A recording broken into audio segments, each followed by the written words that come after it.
इस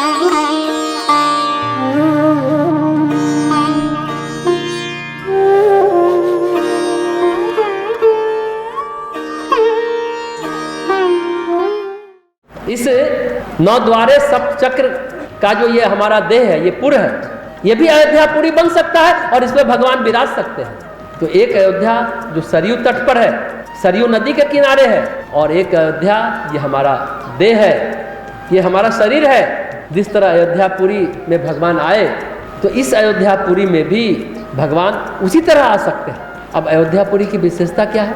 सभी लोग के मन में ये जिज्ञासा हो सकती है कि अयोध्यापुरी में की विशेषता क्या है? वहाँ सरयू नदी बहती है, उत्तर दिशा में बहती है, उत्तरायण होकर बहती है। तो फिर इस सरयू नदी का उत्तर दिशा में बहने का महत्व क्या है?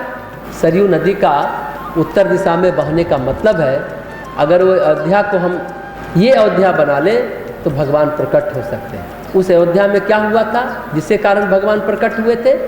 एक कथा है, कश्यप और उनकी पत्नी अदिति ने बहुत तपस्या की, तो उन्हें वरदान दिया था कि आएंगे धरती पर, जन्म लेंगे। दूसरी कथा है मनु और शत्रुपा, नैमिषारण्य में भगवान शिव कहते हैं कि उनको मैंने वरदान दिया था। भगवान शिव कहते हैं कि मनु शत्रुपा को हमने वरदान दिया था, तो बात दोनों एक ही है, दोनों जगह उन्होंने वरदान दिया। तो हम इस पुरी की बात कर रहे हैं जो अयोध्या पुरी है, और उस पुरी की बात कर रहे हैं जो अयोध्या सरयू नदी के तट पर है। कश्यप कौन है?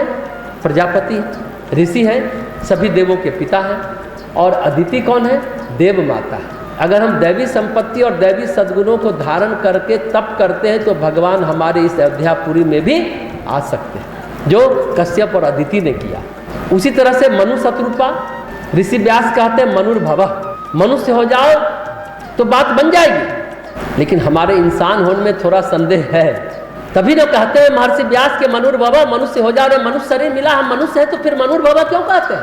क्योंकि इंसान होने में थोड़ा संदेह है।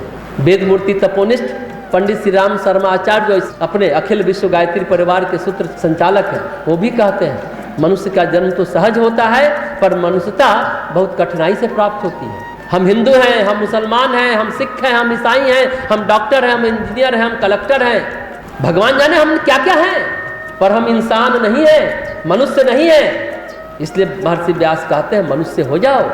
आज के दौर में देखा जाए तो ये शिक्षा बहुत कीमती है।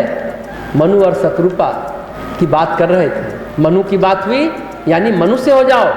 मनुष्य के प्रतिनिधि हैं मनु, उन्हीं के सभी संतान हैं, और शत्रुपा के संतान हैं। मनु शत्रुपा सभी लोग जानते हैं। और शत्रुपा का अर्थ क्या है?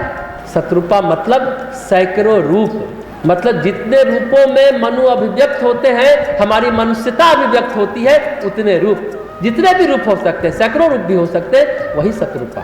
सैकड़ों रूप हो सकते हैं, वही शत्रुपा है, वो है शत्रुपा।